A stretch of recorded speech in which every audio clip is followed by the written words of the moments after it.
بسم الله الرحمن الرحيم. السلام عليكم ورحمة الله وبركاته.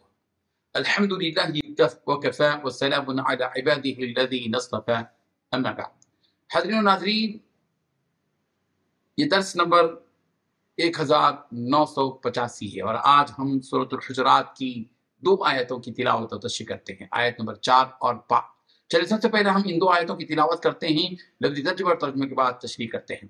اعوذ باللہ من الشیطان الرجیم، بسم اللہ الرحمن الرحیم، ان الذین ینادونک من وراء الحجرات أكثرهم لا يعقلون ولو أنهم صبروا حتى تخرج إليهم لكان خيرا لهم والله غفور رحيم۔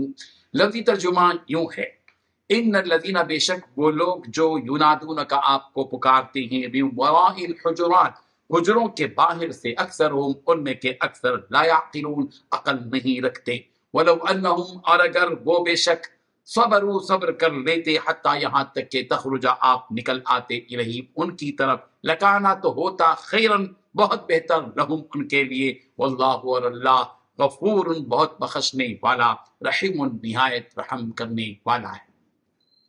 ترجمہ یوں ہے، اے پیغمبر، جو لوگ تمہیں حجروں کے پیچھے سے آواز دیتے ہیں ان میں سے اکثر کو عقل نہیں ہے، اور اگر یہ لوگ اس وقت تک صبر کر لیتے جب تک آپ خود باہر نکل کر ان کے پاس آ جاتے تو ان کے لیے بہتر ہوتا، اور اللہ بہت بخشنے والا، بڑا مہربان ہے۔ ان 2 آیتوں میں 3 باتیں بیان کی گئی ہیں۔ پہلی بات، اے پیغمبر جو آپ کو حجروں کے پیچھے سے آواز دیتے ہیں ان میں سے اکثر کو عقل نہیں ہے۔ دوسری بات، اگر یہ لوگ اس وقت تک صبر کر لیتے جب تک کہ آپ خود اپنے حجرے سے باہر نکل کر ان کے پاس آ جاتے تو یہ ان کے لیے بہتر ہوتا۔ تیسری بات، اللہ بہت بخشنے والا، بہت مہربان ہے۔ ان آیتوں میں اللہ تبارک و تعالیٰ نبی رحمت صلی اللہ علیہ وسلم سے متعلق ادب سکھا رہے ہیں اور فرما رہے کہ اے نبی، جن لوگوں نے آپ کو حجروں کے پیچھے سے آواز لگائی ہے ان میں اکثر ایسے ہیں کہ انہیں عقل اور سمجھ نہیں ہے۔ واقعہ یہ ہوا کہ بنی تمیم کے کچھ لوگ مسجد میں آ کر نبی رحمت صلی اللہ علیہ وسلم کو زور زور سے آواز دینے لگے اور آپ اپنے حجرے میں اس وقت آرام فرما رہے تھے۔ جیسا کہ حضرت زید بن ارقم رضی اللہ عنہ نے روایت فرمایا ہے کہ عرب کے چند لوگ آئے اور کہنے لگے کہ ہمیں اس آدمی کے پاس لے چلو، اگر وہ نبی ہوں تو ہم ان کی اتباع کے ذریعے لوگوں میں سب سے زیادہ سعادت مند بن جائیں گے، اور اگر وہ بادشاہ ہوں تو ہم ان کے سائے ہی میں زندگی گزار لیں گے۔ حضرت زید رضی اللہ عنہ کہتے ہیں کہ میں دوڑتا ہوا نبی رحمت صلی اللہ علیہ وسلم کے پاس پہنچا اور آپ علیہ الصلوۃ والسلام کو ان کا سارا قصہ سنا رہا تھا کہ وہ لوگ وہاں پہنچ گئے اور زور زور سے پیارے پیغمبر صلی اللہ علیہ وسلم کو آواز دینے لگے کہ اے محمد، اے محمد۔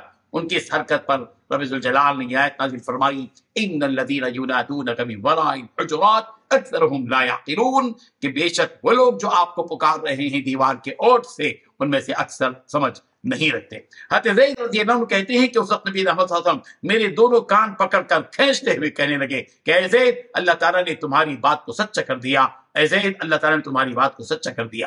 اور ایک روایت میں یہ ہے کہ آپ علیہ الصلوۃ والسلام ان کی آواز پر باہر تشریف نہیں لائے تو ان میں سے ایک شخص جن کا نام حضرت اقرا بن حابس تھا کہنے لگے کہ میری تعریف کرنا اچھی بات اور مذمت کرنا بری بات ہے۔ ان کے اس طرح کہنے پر نبی رحمت صلی اللہ علیہ وسلم نے فرمایا، یہ تو اللہ کی ذات ہے کہ جس کی تعریف کرنا نیکی اور اچھا کام ہے اور اس کی شان میں برے الفاظ استعمال کرنا بری بات ہے۔